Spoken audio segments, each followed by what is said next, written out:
Yeah. Philly stand up. Welcome to the kingdom of the grinders and hustlers, where the pastor preach and the Muslims be covered up. The Genos and the poppies whip it up for a bunch of us using bulletproof glass while serving their customers. City floors abundant with Dutches and rubbish. Dirt bikes popping wheelies while their engines erupting. Breakers is on the side when them doors get to shutting. You gon' watch them go to work once they speakers is dumping. On the L riding through Henderson where the Ricans be living in. Using fire hydrants when there ain't no way for them to swim. Boosters on the strip selling like it's a hobby. Side game gorgeous, but the Air Jordans is ugly. You can find me in the underground, rocking them stages in notable places, recognized by multiple faces. Down north, south, and west, uptown and the rest. Really stay fly, like the me at GLE. Yes, so yes. The home of the slow grind, where we all get into it in no time. Going hard in the field, the O-line, winning cause we keep it real. That's no lie. I represent the home of the slow grind, where we all get into it in no time. Going hard in the field, the O-line, winning cause we keep it real. That's no lie. Yo, welcome to 215, lyrically the home of the ill. With crowd spaz if you false, representing the real. From south to southwest, West Philly to north. Every day is a different hustle, from the Oyus to the Newports. Early morning run-in, Joe G stacking cans again. Offer the homeless food, they turn it down to take your stash again. So much going on in our city, the tourists passing in. Flash mobs died, so schools never had to clash again. Rocky Step statues, landmarks, the best zoo. The Eagles beat the Patriots in Super Bowl 52. Sean Smith got the Roots co-sign, he went in too. All of the above, shutting down every interview. I'm telling you, it's in our physique, simply unique. Who got the whole world yelling out free meat? We never weak, through the pain we still rise up above. I'm happy to be from the city they call brotherly love. What's up? The home of the slow grind, where we all get into it in no time. Going hard in the field, the O-line, winning cause we keep it real. That's no lie. I represent the home of the slow grind, where we all get into it in no time. Going hard in the field, the O-line, winning cause we keep it real. That's no lie. My city always getting televised. Yeah, get real, young and steady, whipping white, stay straight with the still. Squad cars should be y'all told guys, y'all couldn't bear the minutes. Killers ready with them hammers, yeah, we got them real mechanics. Yeah, real good with machinery, but it's a different scenery. Besides the violence, Philly be the place that people dream to be. And you can easily become in love with the culture. Just keep it authentic, see, we could do without all the vultures, cause they be drawn. Like these other cities who be singing John. Acting like they made the slang after hearing me perform. We the winning team every time we go against the norm. In the field heavy, haters find it hard to keep the score. Focus never slacking, we just stacking to build a rapport. City full of legends that's cemented on floors. From the roots to state property, Will to Jill, Scott and Eve, top commodities. Homie, this is where you gotta be. P-H-I-L-L-Y, representing P-H-I-L-L-Y, representing P-H-I-L-L-Y,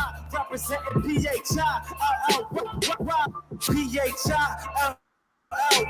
Representing P-H-I-L-L-Y, representing P-H-I-L-L-Y, representing P-H-I-L-L-Y.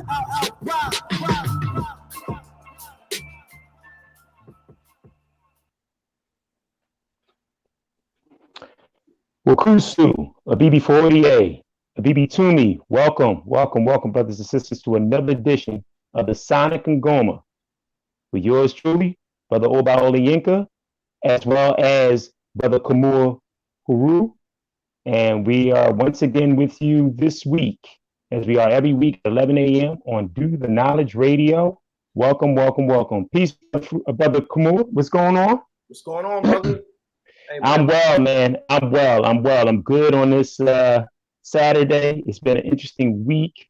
Of course, last week we were on with Brother Farugh Maat, but he right now is attending the birth of his child. So he will not be with us this week, but this is the third host of the Sonic Ngoma, Brother Khamuo Heru, who was not on last week, but is back with us this week, of course. And hopefully the whole gang will be together next week on next week's edition of the Sonic Ngoma. So, brother, it's been an interesting week for me on a personal note. My wife, my queen, gave birth on Tuesday morning, at 6:25 a.m. to an 8-pound, 15-ounce baby boy, bouncing baby boy, who's right now downstairs with my wife. So it's been an interesting week for me, to say the least. You know, tiring, but at the same time, feeling really, really great. And you know, with everything that's going on um, with this home quarantine and shelter in place thing, dealing with this a coma, this coronavirus pandemic. It's been a lot, but everything is good, and I'm in good spirits, and I'm my energy is high, and I'm ready, to tackle the world. So I'm ready. So how are you, brother? What's going on with you when you're? I'm blessed. I'm blessed, man. I'm feeling the vibes of the sun rays right now. Is really reviving me. I'm really in awe, but between you and Farugh, bringing forth, seeds in this world, and I'm proud of you, brothers. So I'm doing great. I want to give a shout out to brother Capella. I seen the intro, dope intro, and the brother Knowledge. Yeah, man, I'm doing well. Even in spite of all of this. Yeah, despite, man. Listen, man, you just have to shift your mindset, as the universe reveals your path, so we just got to move forward despite it all. Well, last week, for our listening audience and our viewing audience, those who are viewing on YouTube at youtube.com/Do the Knowledge Radio, we wanted to introduce ourselves to the Do the Knowledge Radio family. So Farugh and myself took the liberty and the opportunity to introduce ourselves, give the listening audience who will be with us each and every week as we come from our living room to their living room each and every week. A little bit of background on who we are, and what we do individually and collectively, how we came together as an organizing committee for the African Independence Day Maat celebration, a little bit of its history, the history of the Pan-African Junkanoo that we do as well, who we are as individuals, as far as Farugh being a member of the Urban Shamans Band, as well as what he does with the youth with Maat Incorporated. And of course, we talked a little bit about what you do as the one of the founding members of the Urban Shamans Band and what you do with Urban Shamans Productions. So if you can give a little bit of background on yourself, how long you've been involved and active in the community with youth and on front lines as far as issues affecting and concerning the African community. All right, so let's start off with my involvement with African Independence Day. The African Independence Day came about probably a year before the Urban Shamans was manifested, or vice versa. The Urban Shamans came a year before African Independence Day. So we've been involved since the beginning. The Urban Shamans was founded in 2004. Am I correct? African Independence Day? No, Urban Shamans had to be founded in 2003 because African Independence Day started in 2004. Okay. All right. So definitely African Urban Shamans Productions, Urban Shamans Band. We were in formation. We were doing community work way before 2000. So it was founded by Levi, Brother Levi, and myself. We were doing community work, developing youth programs throughout the city. And we sort of phased the work that we were doing into a movement. And the movement was a musical movement, in which we call Urban Shamans. And the Urban Shamans, we decided to inject the work that we were doing, the community work, the educational work, and we implanted the mission within our music. So we formulated the Urban Shamans Band And since 2004, we've been moving forward. And we've been operating as a community within the community in Philadelphia, serving as musicians, serving as educators, developing youth programs. But in terms of African Independence Day, it was just a continuation of what we were doing. Brother Hamid, we were affiliated and friends and brothers as AMPU came about. So African People's Unity. Myself helped sat along with Brother Hamid and Brother Oba and all the other individuals in the community to help develop that organization. And as that organization morphed into African Independence Day, there I found myself. So, we've been rocking along with African Independence Day from the beginning, to say the least. Since 2004, we've been performing as a band with African Independence Day since 2004, all the way up until the present. And, 5 years ago, Brother Oba, after the transition to Brother Hamid, said that he wanted to do this. I told him, like, listen, whenever you want to get this started, let's go. And so it's just been that we've been committed. Of course, my role changed. So not just as a band member and an artist performing at African Independence Day, but being an organizer, being really integral of putting it together, really seeing the work that Brother Oba and all the other committees members, all the way in prior 2004, the work that they were doing to organize African Independence Day, I took on that task along with Brother Oba and Brother Farugh. So that's a little bit about my involvement with African Independence Day. And, the last 5 years, it's been a beautiful journey.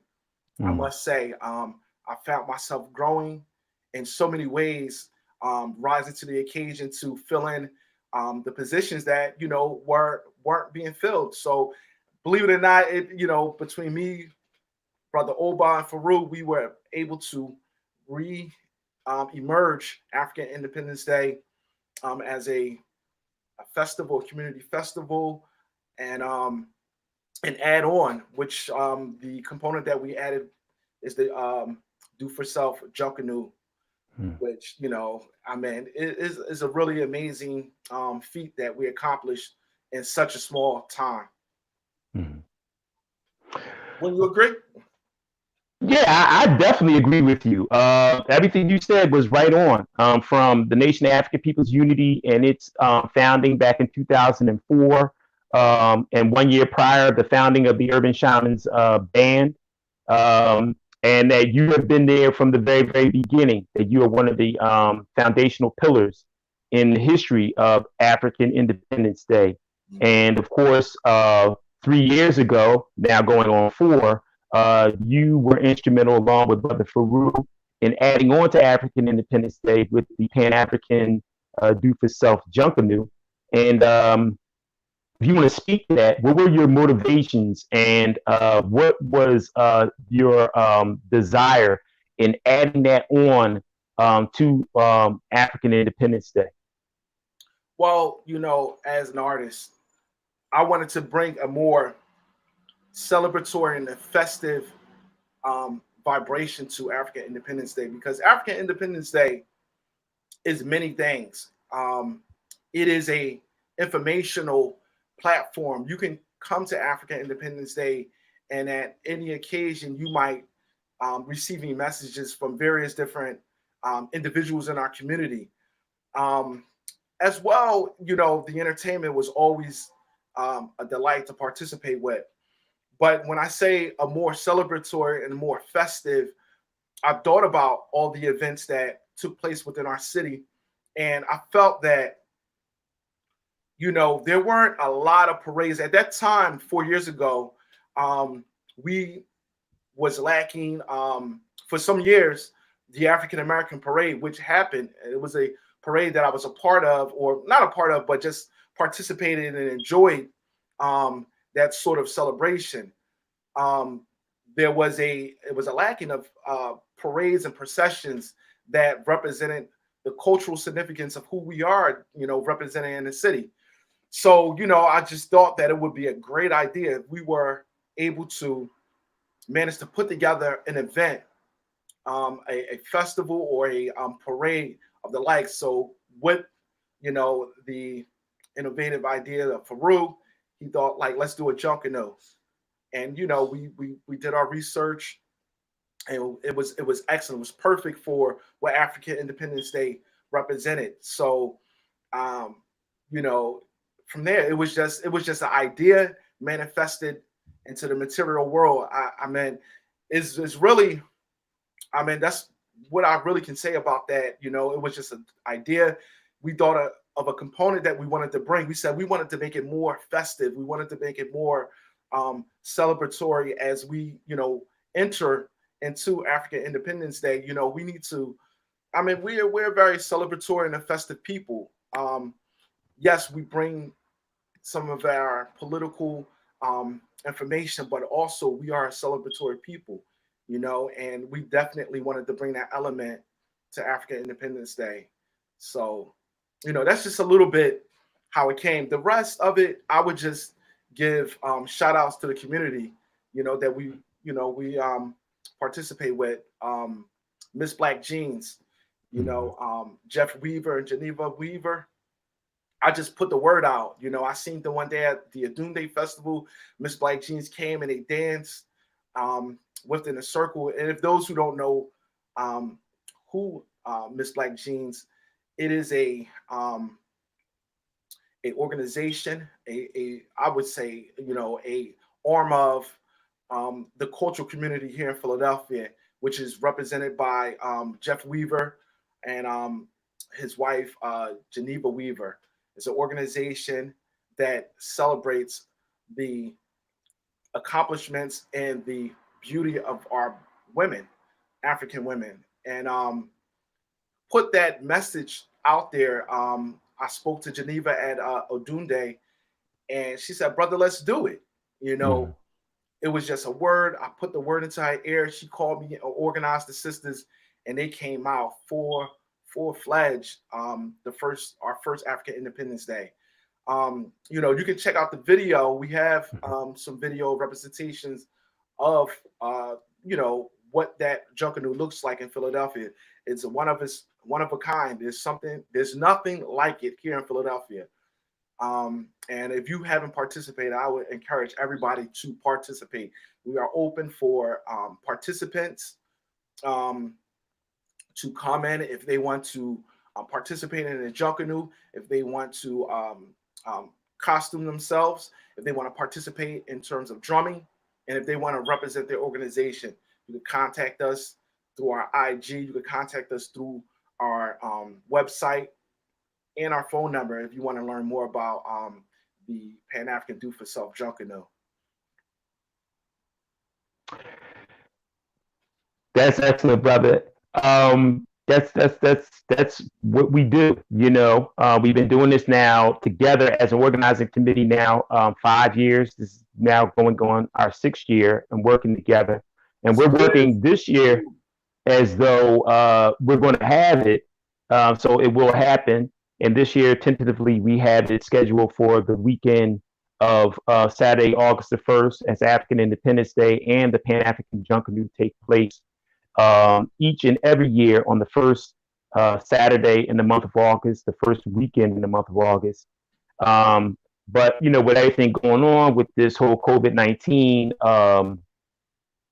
coronavirus pandemic, or what I like to call plague, we don't know when that's going to happen. All the municipalities in the city of Philadelphia are closed. So, we have to get licensing. We have to get insurance. We have to, secure the park. So there are some things we have to go to the city for.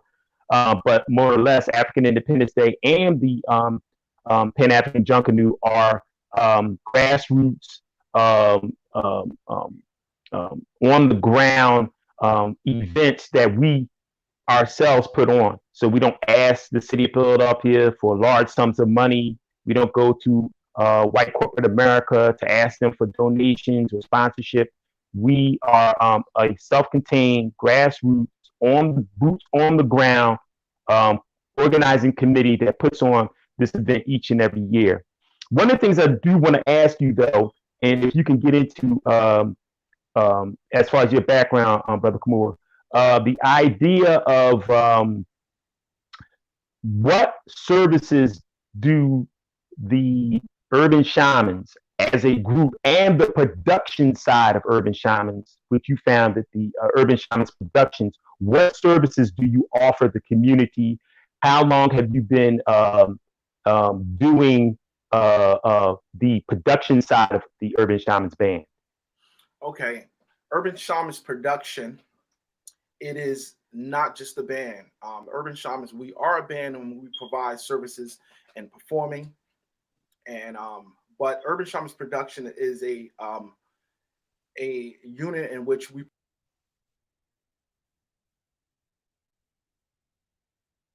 Okay. Brother Khamuo will probably be joining us in a few, little technical difficulty. But yes, so as he said, you know, not only are the urban shamans a band per se, but they are a production company. So one of the things that urban shamans does is parties, celebrations, weddings. They DJ, different kind of events throughout the city of Philadelphia, and have garnered a lot of respect throughout the city, doing events such as youth events where they will DJ and do things in the community, as well as different kind of, you know, parties, anniversaries. They have done a number of events throughout the city of Philadelphia. So it is not just a production company per se, or should I say a band, but it's a production company. So it's a whole menagerie of different things that they provide the community. So definitely, it's something that, you know, is worthy of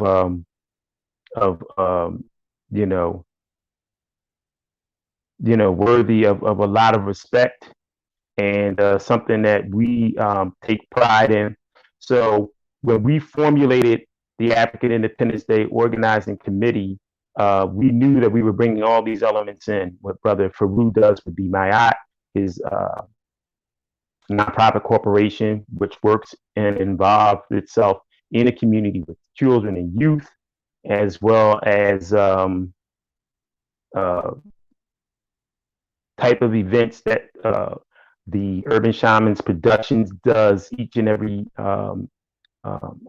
month on a monthly basis. They're always out in the community doing, DJing and parties, anniversaries, all kinds of events, anything you can name. So these are the things that we do as a unit and as a crew.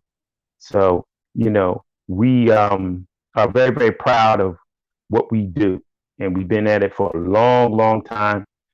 We're going into our 16th year as a event throughout the city of Philadelphia, the fourth oldest in terms of longevity in the city, where we don't necessarily rely on, once again, corporate sponsorship, a lot of monies and things of that nature from the city of Philadelphia itself, the municipality. We are a grassroots organizing committee and organization committed to doing things for ourselves as a people. And we don't ask for handouts from anybody outside of those individuals who are willing to donate or sponsor within our community. So that means Black-owned, Black-operated businesses, just individuals who live in the community and support what we do and support the culture. So we're very much very self-contained in that way. And I think that as a people, we must become like that. It seems to me like festivals and things of that nature, especially cultural celebrations, have gone the way of the dodo bird, in the sense of if we're not getting large amounts of money from the municipalities and the cities that we're in, or if we're not getting corporate sponsorship from white-owned and white-operated businesses and things of that nature, then we see it as though we don't have the money to put on events, and that's not necessarily the case. We don't have large amounts of money as a organizing committee, but each and every year we count on the community through the events that we hold throughout the year to help us to raise the money to be able to do the things that we need to do as a collective group and as an organized body. So we have to rely strictly on what it is that what we do as an organization on the people. And that's one of the things that Brother Khamuo, who has once again joined us, illustrated earlier, that we rely solely on the people. If the people did not support what it is that we do each and every year, whether it's the Junkanoo, whether it's African Independence Day, or any of the events that we hold throughout the year, because we hold 2 major events throughout the year, and we hope to add on throughout the year, holding events that will raise money for both African Independence Day and the Pan-African Junkanoo. If we didn't have the support and the backing of the people, African Independence Day would not exist. So, in that we're very, very fortunate and blessed. But I definitely want to speak to that. And all what we do would not happen without the community support. There are so many other organizations that are affiliated with African Independence Day and Urban Shamans Production and the Do for Self Junkanoo. There are so many other organizations, and I definitely want to, add on. There are individuals, there are organizations. I mean, just as we are committed to doing this work, there are many, many other people who are committed to us and to our mission to bring forth these events every year. So, like I said, Miss Black Jeans is just one. Atiola, First Spirit Foods is another. The Kuumba family, Mama Kosawa and Alas Conference is another entity. I mean, there's so many people that we can just go down a list of acknowledging who support and, who support us either physically, their presence, who give, out of their own pocket to bring forth these events. And so, it is it a testament of the strength of our community. I totally agree. And you did a good job in highlighting exactly what the Urban Shamans production and Urban Shamans band is over. We are definitely a unit in which we serve the community in many, many facets. We are educators. We're a collection of educators. Myself, I've been working with youth. As long as I can remember. I currently work in a middle school here in Philadelphia. I provide private classes in terms of African drumming. I am a program developer, a youth program developer. I've developed several programs throughout the years. I implement my programs throughout the city. I am a rites of passage facilitator. Me and Farugh. One of our programs is the Sons of Farugh. We've been doing facilitating rites of passage programs for quite a while now. We do all of this and we incorporate everything that we do within our musical presentation and representation. I'm also a videographer by trade. I'm a videographer and editor. I am by default a audio technician. I've been providing sound tech with African Independence Day for the last 5 years, going on 6 years. That is my skill that I bring. And also, all the other hats that I wear when I'm away from the board. This is an undertaking, that requires you to be all in, all feet, all hands, all body and soul to, bring this forth. But, yes, we've been performing. We've played for many different weddings, many different funerals, many different, rites of passage, whether it's birthing, and marriages and so forth. We are present as musicians, but also as facilitators of these events. So I can go on and on about what it is that we do, and I just wanted to highlight some key things in which how we work together as a unit. Urban Shamans production, coming together with African Independence Day and being able to take the skills and to bring forth these events in terms of the parade and the event. Yeah, I mean, one of the things that I've looked at is the idea of us, as a group, bringing all our skills, all of our resources together as one. That we're real people. If we want people to join us each and every week at 11 a.m. right here on Do the Knowledge Radio, we have to introduce ourselves to them. They gain our trust and our confidence that we're real people. We have a lot of skills, a lot of talents that we're coming to the table with.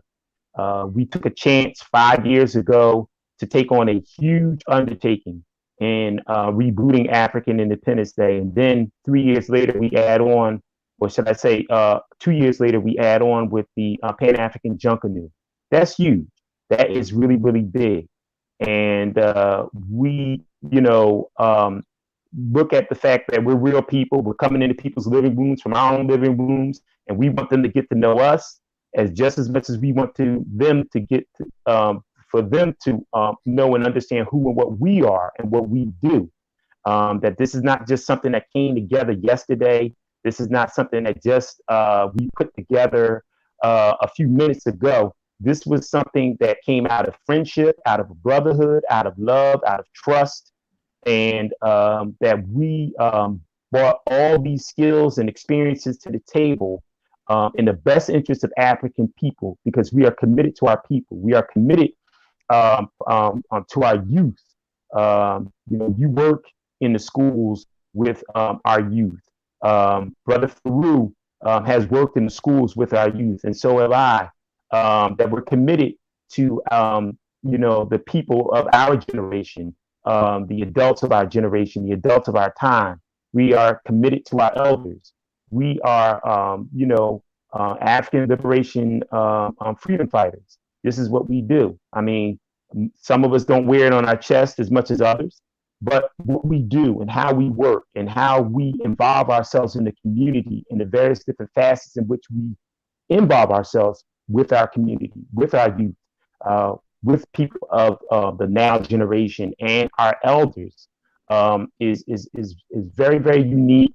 It's very, very, very critical at this time, especially with what we're going through right now as a people, with this whole pandemic. So I want to add on to that. I totally agree. Oba is my brother. I've known Oba. I mean, how long has it been? Almost 20 years? Over. Years. Oba is the godfather, uncle to my son. Oba has been in my life through the ups and downs. Farugh as well. He's been in my life. He's my brother. I don't have any physical brothers, but if I did, these brothers would look just like the brothers that came from my bloodline. These are my spiritual brothers, and these are my brothers in struggle. It is definitely a brotherhood, a fraternity, a fellowship in which we've developed throughout the years. I mean, African Independence Day, we pieced it back together as we met, on a regular basis right here in South Philly at my place. We thought it out, we structured things out, we meticulously, did the footwork. I mean, Brother Oba would meet up, we would go up to the municipal building, City Hall, and work out all the details we needed to manifest what it is that we wanted to bring to our people. So it is definitely a work in which the spirit of family is rooted in, you know, and that's all of the other components in which make this happen. You know, it's funny that you mentioned, like, in this time when, you know, everything went on lockdown and, you know, we weren't seeing many of us. I was getting phone calls from people from the village. Yeah, that's what this is. It's a village. And, you know, people sending me information of where to get food and sending me information where to get resources, man. It was just, you know, I felt very privileged because immediately I took that information and was sending it out to people who I thought could benefit from that information. And, you know, it's a very powerful community that we have here, despite what a lot of people might see on mainstream media. We have a very powerful community here in Philadelphia, a very strong rooted cultural community here in Philadelphia, you know, who really, really, you know, stand by one another despite the differences of how we express ourselves or what spiritual backgrounds we may or what varying political ideology that we come out of. But we recognize the commonality that we all, you know, deal with, and that's being an African, a Black man here in America, you know, being, you know, and that's our commonality, and we move in that way, supporting one another. So I totally agree with you, Oba.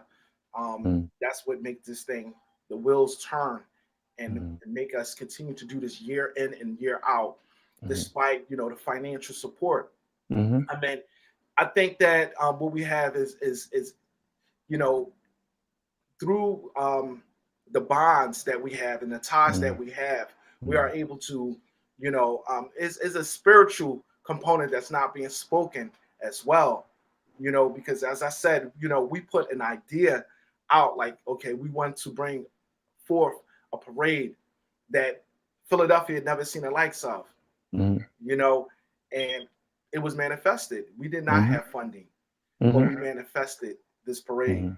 And it's such a beautiful event. It's such a beautiful event. If you haven't participated, you know, you can check out the videos and you can check out the pictures to just get a glimpse of what it is that we're doing here. But you can check that out on our official webpage, which is AfrikanIndependenceDay.org. African spelled AFRAKAN, AfrikanIndependenceDay.org. That's our official webpage. So you can see some of the highlights of some of the past Pan-African Junkanoo that we've done, as well as see some of the highlights of what we do each and every year for African Independence Day. So like Brother Khamuo said, you know, the proof is right there in the pudding. And you don't need a lot of money to put on an event of the likes of African Independence Day. That is a misnomer. That is not the truth. A lot of people think you need a whole lot of money to put on an event the size and the quality of African Independence Day, which is growing each and every year, in addition to the Junkanoo that we do. That is not the case. We have very little money, but we have ideas. And most importantly, we work together well as a group. And if the few of us who work together and make up the African Independence Day Organizing Committee can do it, then we know and understand as a people, we can change the circumstances that currently exist for us as a people here in America and all over the world, for African people here at home and abroad. We can change the circumstances of our conditions, but it's all how we work together, how we respect each other, how we communicate with each other, and the ideas that we share with one another, and the execution of those ideas that will bring about a change for the masses of African people here in America and all around the world. And on that note, I want to welcome, and I want to, you know, extend the opportunity. If you are interested, I want to get a shout out to the people who are in the chat.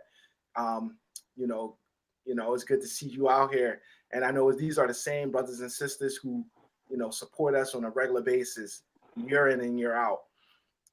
But, you know, if you are interested in participating, there are many seats available for you to participate. I'm sure that you might have and a creative aspect of you, a place in which you want to, lend your skills, there's definitely opportunity to participate in the Do for Self Junkanoo, as well as African Independence Day, the organizing committee.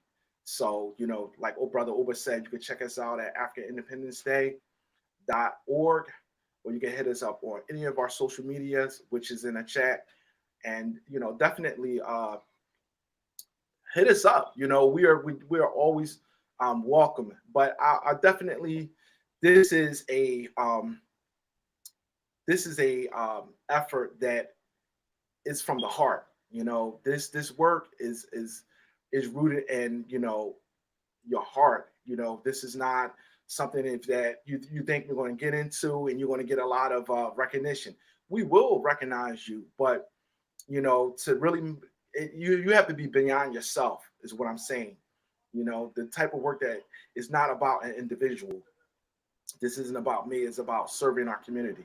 So I definitely want to, lend the opportunity and remind people that we are still welcoming individuals as participants, individuals as, who's interested in helping us organize to the fold, to continue to jump into these places and bring the fullness of what we envision African Independence Day and Do for Self Junkanoo to be. Kind of transitioning a little bit with what's going on in the world before we close out the show. One of the things Farugh and I really started to get into was how we as a people have to begin to respond better to situations that currently exist. And what I mean by that is I'm talking about with the situation with this pandemic, this worldwide pandemic that is going on, our preparedness as a people. First of all, Brother Khamuo, speak to some of the things that you've done to keep your immune system up. What has this taught you, this current situation taught you about preparedness? Because as I said last week, this won't be the first time, or this has not been the first time that something like this has happened, and it won't be the last. The world has changed.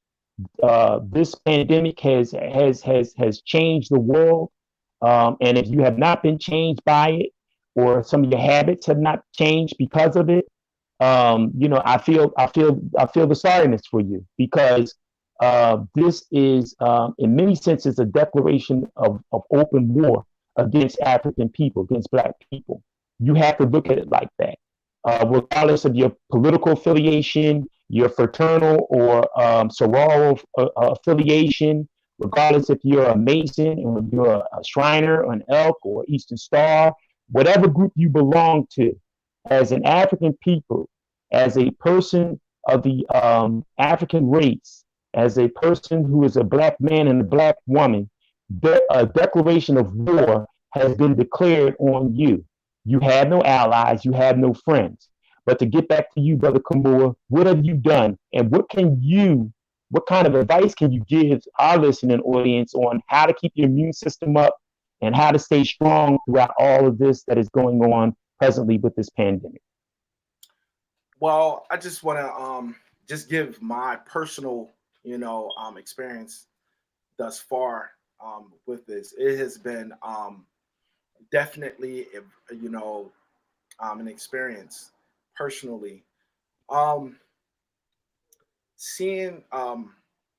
Experiencing this is definitely an eye opener. As I was speaking to Sister Geneva, she had contacted me and she was like, "Brother, it's tribe time," and the realization for me is that, this is the time that you pull together with the people that you work with, the people that, who have been committed to you, who you've been committed to, reaching out and really, relying on one another. And that goes to say with my personal family at the same. I had a family member who tested positive before COVID, and you know, there was nothing that the system was able to offer her. Nothing. You know, they literally just told her, you know, you pretty much got to wait this out. You're on your own. They sent her home, and immediately, you know, I've been practicing, you know, herbal, naturopathic, you know, medicines for some time now. Mm-hmm. You know, I delivered those things to her. I said, listen, you know, you and your husband, you know, begin to start taking this to boost your immune system. So um, she did. She did. She said that her fever was reduced, but she still was delving into some of, you know, of the more common pharmaceuticals. And, you know, she really was, and she still was, you know, struggling through to wrestle with getting the illness, getting control of the illness.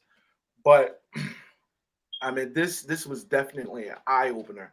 Personally, I felt like I and the people that I care for don't want to be placed in this position of um, in such a disadvantage. You know, um, I think that we have to come together even more so than ever before now, um, because this isn't over. You know, this is to me a first phase of what we're going to see soon to come. You know, the fall, the summer is going to move forward in the fall, and then you have the reoccurrences of flu, and we may have a reoccurrence of this virus. The virus is it's not even, you know, complete. People are still suffering. I think in the media they're trying to play down, you know, the spread of it, but I think that, you know, is very much so still very, very prevalent, you know, and I think, you know, we'll see in due time. But I think that this is a time in which our people need to come together and really hash out a very strategic way in which we are going to survive from now and to the future to come. It's very clear that, you know, we are left to dry. We are left out here to dry. You know, we are on our own. No one is going to save us. The only people who are going to save us is ourselves. You know, and we must rely on one another. We must support one another. You know, it's time to strengthening all of those small businesses, the individuals who, you know, provide naturopathic medicines. I can think about 5 individuals who offer that, who, you know, it's time to support those people. You know, bring those people into your business, bring those people into your family, you know, have them do presentations. And there's a lot of information in which a lot of people have to gain in terms of naturopathic medicine. You know, it's definitely a educational aspect that, you know, some things you have to learn to apply to yourself. The first thing is, you know, cleansing out your body, detoxing yourself, you know, rebooting your system, and then understanding how those different the properties of the herbs work for your body and how you can strengthen your body in a lot of different ways. For me personally, this is a great opportunity. I have threw my back out, you know, as Oba say, you know, I DJ, we do sound and lifting the equipment, you know, I blew out my back. So, you know, when this happened, you know, I couldn't get to the hospital, but I knew there were a set of exercises that I could apply to myself to strengthen myself. So I just dug in my bag of yoga and you know, just strength training to just rebuild my body. And it, you know, I definitely feel, I would say 80% stronger since you know, we've been in confinement and you know, practicing those things on a regular basis. I've gotten to a regimen of meditation on a regular basis in the morning time, you know, really centering myself because you know, this is not natural, being disconnected from my brothers, being connected from, you know, the communities, my sisters and people that I care about, you know. So we all experience things and we go through different things, you know. So, you know, certain modes of anxiety started setting in, and you know, I realized that, you know, I had to get control over my thoughts and my emotions in this whole situations to be to be of support to other people. So just, going within and going into a routine every morning, meditating, working out, yoga, drinking water. And this was a great opportunity to get everything back into a regular, fold for myself. I mean, I looked at this experience as an opportunity, because we could be stretched so thin between family, between working, between community work. You can really neglect yourself to a great extent. And so this gave me personally an opportunity to reassess, to reboot myself and redirect myself as to what I'm going to be doing now and, moving forward. So that's just a little personal experience for me. One of the things I know that, we have to be very, very careful of, I think, in the media, we have to be very, very careful of what the media is telling us. And I think that as a people, we should be able to speak about things that we know, not things that are conjecture, not things that are rumored, but things that we know. It's very, very important that we speak truth to power during this time. I also think that as a people, we have to understand and recognize what we're dealing with here, because the story is always changing. With social distancing, 6 feet, then it became, 6 feet's not good enough, then 13 feet. Then now it's like, 13 feet's not good enough. Now it's 20 feet. Gatherings of 150 people, that can't happen. Now, then it went down to you can't have gatherings of 75 people. Then it went down from 75, down to 10. Now 10 down to 3. The story is ever changing. Between Donald Duck in the White House, Dr. Fauci, Bill Gates, the story is forever changing. They speak with forked tongue. They're telling people one thing, how they want to help people, and then at the same time they want to go in and plunder and destroy Africa. I spoke about the fact that Bill Gates has donated $1.8 billion to the depopulation of Africa, because this is all about depopulation. It's also about being able to universally and make everybody accept and line up to take vaccines, which, many of us who are on the front line as African people know and understand we are totally opposed to and against, and we are not going to stand for it. And that there are going to be consequences that are going to be given to people, because they're going to say that, hey, if your child doesn't take this vaccine, they can't go back to school. If you don't take this vaccine, you can't go back to work. So how are you able to make a living for those of us who are working people, who take care of our families? How is your child supposed to be educated if they can't go back to school because they don't buy into this whole idea of, or you don't buy into this whole idea of lining them up to take their vaccines? We understand history.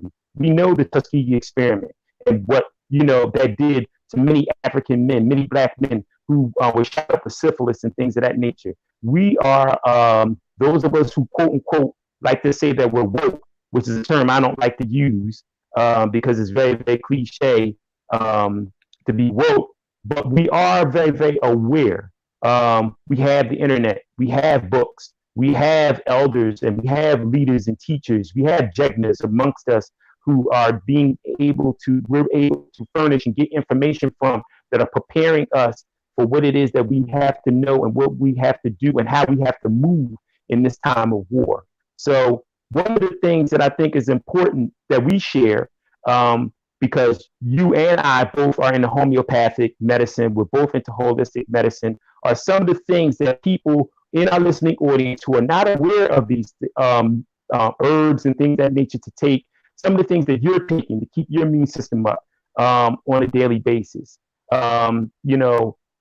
Because we have to begin to share information. They're now beginning to find, and I'll say this very, very quickly, the fact that they're finding in animals, they're saying the animals are now beginning to contract the coronavirus. They said they found it in a cat that they studied is beginning to has contracted it. When they said initially in the beginning, animals can't contract this. So if animals can get it, You know what I'm saying? We have to even be careful of the foods that we eat. There are people who are, who are meat eaters and stuff, and stuff like that. So if they're saying cats can get it, then maybe chickens can get it. You know what I'm saying? Or whatever, fish can get it. You know what I'm saying? So now we have to be careful of and begin to read up and study on, the various things that we eat.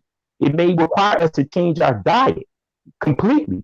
You know what I mean? From, being herbivores, from being carnivores to herbivores, from being meat eaters to becoming vegetarian or vegan. We have to actually change and do a paradigm shift completely because of this. But speak to some of the herbs that you're taking, brother, to keep yourself strong and healthy through all of this plague that's going on right now, or what they call a pandemic. Yeah, I've been taking for some time a combination of echinacea and golden seal, and the alternation of the two. Keeping my immune system strong, keeping my infections out of my body, and so that has been really powerful for myself in this time, and prior to this time. And so I've been able to ward off whatever. I haven't totally succumbed to an illness at this point. And so that has been really beneficial to me and my family. These other things. Red clover has been really good in times in which the coughing persists. Is a really good. You can drink it as a tea form and sip red clover. It really subdues the cough. And so those are some of the things that I've used when respiratory issues have come up for me in the past. And these are the things that I share with others. So, you can find any of those things, echinacea, golden seal, and red clover at any of your, herbal stores, or your Sprouts, or Whole Foods. You can find those things there. It's got me going back and looking at things that I watch often on YouTube, or going back into my Man Heal Thyself, which is by the great Mama Queen Afrakan. I've been, watching her on Instagram or IG. I've been watching her son, Brother Supernova Sloan. I've been watching, of course, going back and listening to lectures of Dr. Sabi, Dr. Layla of Africa. I've been, going into craze listening to Baba Credo Mutwa, who also passed away recently, along with Dr. Layla Africa. So I've been, really going back and studying the masters, man. I'm not talking about a lot of these New Jack people talk about their, homeopathic doctors, and they deal with holistic, herbs and things of that nature, and medicines and remedies and things of that nature. I've been listening to the people who are professional, who put in the work over 40, 50 years, and have dedicated their lives to striving to save African people from themselves, and from the enemy external of them, who are feeding them the wrong foods. I myself became a vegan 5 years ago. I know that works for me. It doesn't work for everybody. Everybody's not ready to do that yet. But I became a consistent vegan about 4 or 5 years ago. Yeah, about 5 years ago now. It was a complete transformation. You know what I'm saying? It went through stages. You know what I'm saying? Before I was a vegan, I was vegetarian. I was still messing with, the cheese, the milk, the eggs, the dairy products. But I had to cut that out, because that builds mucus. And mucus, yes, mucus does have some relevance, and there should be some form of it in your system to a degree. But when you got massive amounts of mucus in your system, that's bad, because of the dairy and the cheese and the eggs and the things that you're eating. You know what I mean? We got to we got to, be mindful that your body's your temple. It is your church. It is your mosque. It is your place of holy worship. Within you, the divinity exists in you, just as much as it exists in that building or that structure that you go to for praise and worship. The praise and worship should be first within yourself. And you got to deal with you. And you got to eat the right food. You got to put in the right things in your body that are going to make your body work correctly. I've gone back and read my How to Eat to Live by the Most Honorable Elijah Muhammad's Volume 1 and 2 and studying these things. The information is out here. For all those individuals who are watching this program on YouTube or listening to us and everything, the information is out here. It's out here. You have to be the one to change. You have to see the change in yourself to become the person that you want to be, especially in this times of war. You know what I mean? You know, nobody came on the television screen or the radio and said, oh, they declared war on African people. They just went to war with us. This is war. And you have to have the right strategies and the right maneuvers to fight back, to counteract all the attack that is coming at you. You know what I'm saying? You have to read and study and know and understand that maybe you got to make some changes. Maybe you got to take some things out of your diet. Maybe you have to put some things in that you weren't willing to put in before. The right herbs, the right herbal supplements. Maybe changing your diet as far as less meats, less carbs, less sugars, and more greenery into your diet. I agree. Yeah, I would definitely suggest people, you know, increase, you know, some of those citrus fruits at this time. That's right. Agree. That, you know, I definitely increase that. I delivered plenty of those fruits to my family, and, you know, increase your greens, you know, and if you can get out and get some of the sunlight. I just went out for a morning walk, you know. That vitamin D. Yep, get some of that sunlight, you know. Here in Philly, the sun is shining bright. If you can go out there and get 20 to 45 minutes of sunlight, that would do your body good. I mean, I'm feeling good right now because it's been a couple of days in which the sun hasn't been out. And so, you know, some of those things are really important, getting out, walking and stretching, breathing in some fresh air, you know, early in the morning. That would turning your houses into personal gyms. I like to go to the gym. I hurt my back a couple weeks ago. Had to kind of like lay off of it real quick and everything like that. Once again, I did exactly what you did, allowed for my back to heal. I did some smaller, or should I say, more condensed exercises that kind of didn't put strain on my back, but helped to strengthen my back. Now my back is fine again, but I turned my house into a personal gym. You know, I don't have the weights and things of that nature because my house is but so big, but I do push-ups, I do sit-ups, I do, you know what I mean, squats, I do crunches. I work out all the time to keep myself fit and to keep myself, you know, my body sculpted, you know what I'm saying, in a certain way. You know, and like Brother Khamuo said, you know, nobody's saying that you can't go outside, but if you go outside and everything like that, it's good to know and understanding that the sun itself is a nutrient. The sun provides vitamin D. You just don't have to get vitamin D at your herbal store or, you know, over the counter. If you're in the allopathic medicine, you can get vitamin D by just going outside your house and getting that sun. You know what I mean? Which is an instant herb. You know what I mean? Which helps to stimulate and actually bubble up that melanin that exists within ourselves. So, you know, it also helps to, you know, deal with our skin, you know, and things of that nature. And also, too, I would tell people two things: detox. If you really want to deal with this thing correctly, detox. If you're really thinking about changing your diet, detox. You know what I mean? Go through a fast, 72-hour fast. I mean, I know some people may not be used to that, but it takes all these impurities out of your body that come out through your pores and your skin. You know what I mean? That you're going to feel completely different if you have the discipline to do a 72-hour fast. You know, fasting is a science, man, but it's so needed and it's so necessary to begin to excrete all the poisons out of your body, because your colons may be impacted with so much meat and so much dairy products and things of that nature. All this stuff gets backed up in your system, and it's very, very, very hard for it to totally decompose itself within your system. It takes a long time for meat that you digest in your body to decompose. I mean, it takes weeks, maybe months, and you're putting stuff on top of stuff.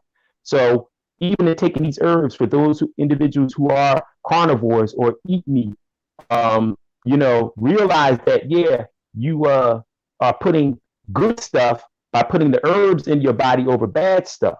You know what I mean? It's like what Brother Supernova's phone said. You can't take your elderberry during the day and your Patron shots and your Henny at night. You're killing your system. You're killing it. You are destroying your system. You know, this is war, man. This is real. This corona thing is real. I mean, I hate to say it, but I gotta kind of quote Cardi B. Shit is real. This corona shit is real. Okay, so really, get into your health. You know, really get into your health. Really invest in yourself. When you're investing in your health, when you're investing in your wellness, you're investing in yourself.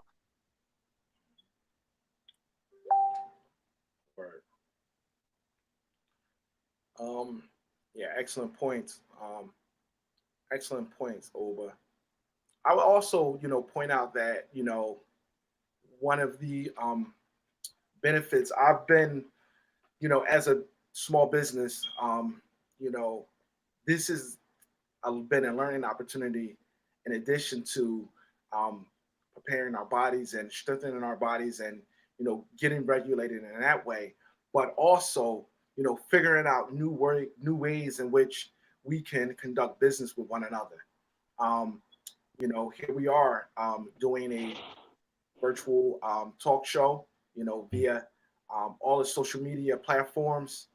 And this is a wonderful opportunity to be able to connect with our community in times in which we weren't able to connect with our community. But as a small business, really trying to understand how we can do business a little bit more thoroughly in these times. There are businesses that are thriving right now, but there are a lot of businesses, and I'm speaking for Black businesses, that are really struggling. Being able to utilize this technology, being able to update your websites and, really get with the ability to provide services and products via online. I've been doing drum classes personally via Zoom for the last 2 weeks. It's been really an interesting experience. It's been good for some of the students, the young man that I've been working with, and for myself, it's been edifying to be able to continue to do what I do, but still, be at a distance, but still be able to connect and communicate in a way in which, people can grow. So utilizing these technologies to the benefit of the services that you provide. Yeah. Use this time wisely, as you and I talked about last week. And I said the quote from the movie Lord of the Rings that the wizard Gandalf gave to the main character in the film. All you have to decide is what to do with the time that has been given to you. Because there are a lot of people complaining about the fact that, they're so bored and they want things to go back to normal. And, I had a life prior to, this pandemic happening. I was able, to go out and do what I wanted to do. And, I didn't have to answer to anybody. I'm tired of being home all day. There are people who are out of work who are saying, oh, well, I'm tired of being around my wife. I'm tired of being around my husband. Or, there's some people even saying, I can't deal with my kids. They saying that the number of individuals dealing with depression, dealing with anxiety, dealing with suicide or suicidal thoughts, the number of people in abusive relationships has gone up because of this shelter in place, home quarantine that people have been asked to do during this this time. So we have to be about the business, and you just put it plainly, and you did an excellent job in doing that, Brother Khamuo, of what we should be doing during this time. Planning, strategizing, studying, getting ourselves prepared to, open up our own business for those of us who want to be entrepreneurs, whether it's a virtual business, online business, or it's, a physical business. And we know that there are businesses that are struggling at this time, this, that, and the third. But at the same time, there are businesses that are viral, that are online, that are thriving.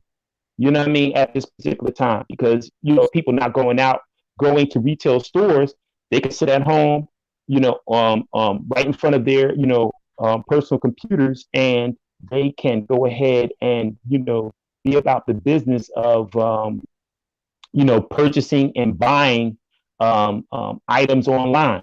So you're right.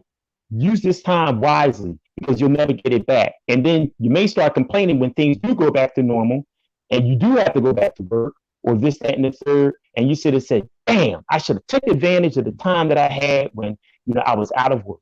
I could have got so much done. I've been getting a lot done personally. I've been getting a lot accomplished.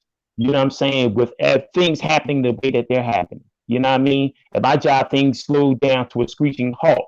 You know what I mean? And I'm still pretty much on call on my job. So they call me in whenever they really need me to come in there and everything like that. Although, I am still, making money. But I'm really utilizing this time. Even if you just utilize time to be around your family and your wife and your children, that's another great thing that has been a benefit because of this. I've had an opportunity to be around my wife and my two children and my newborn. Well, my newborn, of course, being one of the two. I've utilized this time to bond with them. You know what I mean? Because you can't get this time back.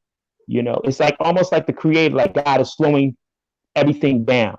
You know what I mean? Like this time, he's slowing the world down because everything is happening and going on too fast. And that this is something that we need to take advantage of. We shouldn't look at the bad side of things with all of this, but there's certain things that we can take advantage of and utilize in our best interest if we go about doing it the right way. Absolutely, definitely. This has been a great opportunity for me to plan. I sat back and thought, the first couple of weeks, I felt myself just, kind of like wasting away, and I was like, okay, I really got to organize myself during this time. Mm-hmm. So I came up with a schedule, a plan. I called it the King's Plan, utilizing Corona as, I took the term Corona and said, I don't want to use that term, and flipped it and said it's the King's Plan. Mm-hmm. And, just organize from the time that I wake up to the time that I lay down, having a list of things that I can accomplish each hour on the hour. Mm-hmm. And it's been really, fulfilling to accomplish a lot of these things. I mean, some days I don't accomplish everything, but I do look back at my day. It was like, well, okay, I got this done. I got that done. I got that done. And, talking with my sons, I had to organize them.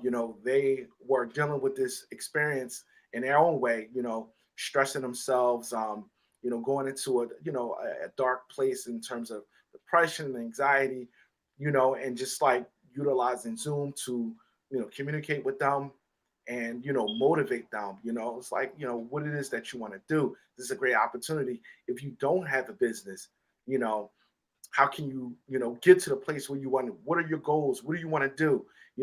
How can you accomplish that every day? How many hours in a day? What are you doing during this time to really get yourself closer to where you want to be? Because, when this social distancing period is over, when you leave out, what are the things that you're going to, shoot out here to accomplish, considering we're looking at this world completely different. Mm-hmm.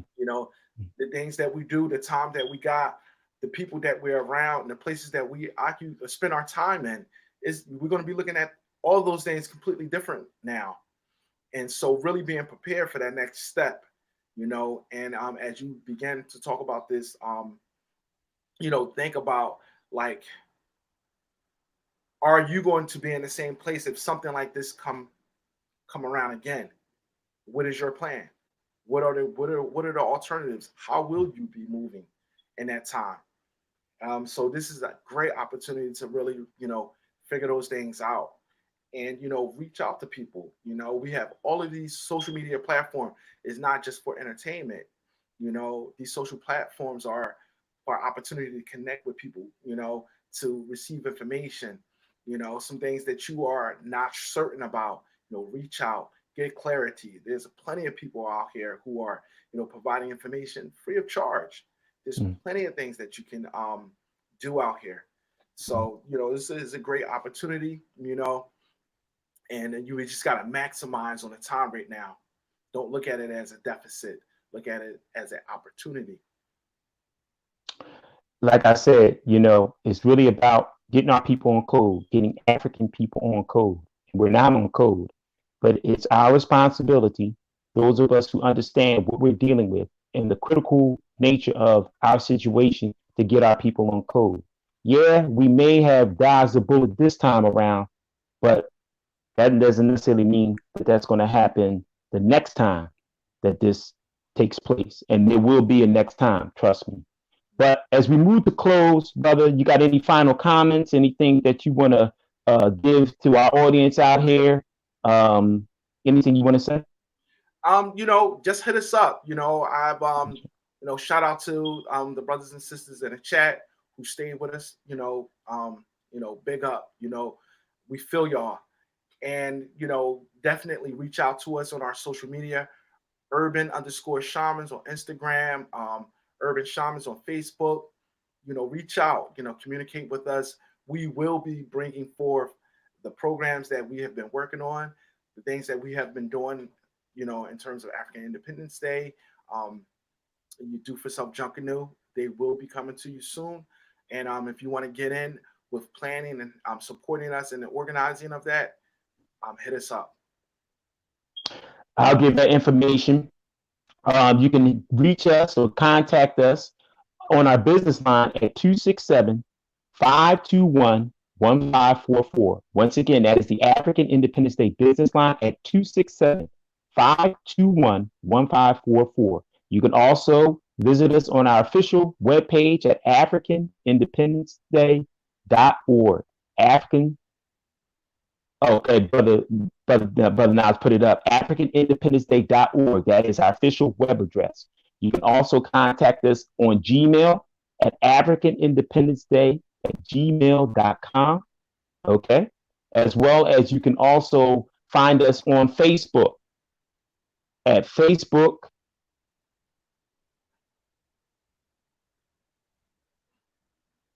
There we go. At Facebook. At Facebook, exactly. At Facebook, 16th Annual African Independence Day Maat Celebration 2020 Black Power. And you can also find us on Instagram at African_Independence Day.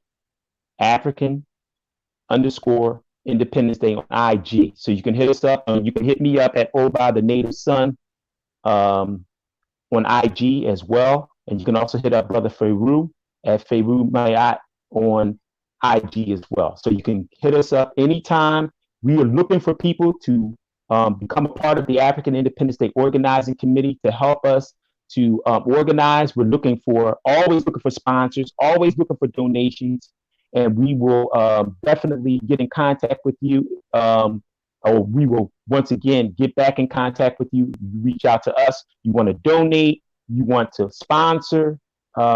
We are, willing to sit down and talk with you and everything, because we know and understand that we need all the support that we can get, especially from our people. So with that, we're going to move to close. Join us next week for another edition of the Sonic Ngoma right here on Do the Knowledge Radio at 11 a.m. Next week, we will have our first guest. Our first guest will be the executive producer of the well-known and classic documentary, The Independence Day Project. Professor Carl Tone Jones will be our first guest right here on the Sonic Ngoma on Do the Knowledge Radio. We appreciate y'all. We respect you all. We love you all. Wakusu, Abibifahodie, Abibitumi, Black Power. Black Power.